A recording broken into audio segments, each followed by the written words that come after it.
Sino bumoto kay Lenny dito? Lenny. Yeah! Welcome sa gathering ng mga second place. Masyado realistic kasi si Lenny, di ba? Yung bibigyan ng trabaho, tatrabaho pa, huwag na lang, talanugol agad. Di ba? Ganun eh. Sana ako lang, may kaibigan ako dito sa campaign ni Lenny, may suggestion lang ako, di ba? Mas ridiculous yung claims. Di ba? Yung parang TikTok voice na, alam nyo ba na si Lenny Robredo ang sinaunang Pink Ranger?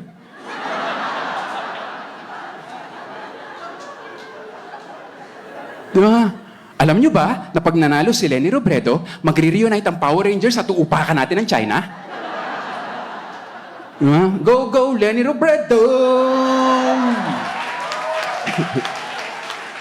Marimar Pinchel joke, no!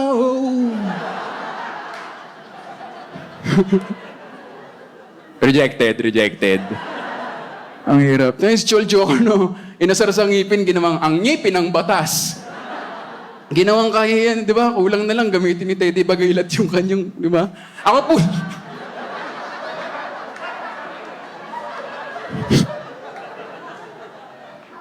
Ako po si Teddy Bagilat, ang puwet ng katutubo sa Senado. Number 4, Teddy Bagilat.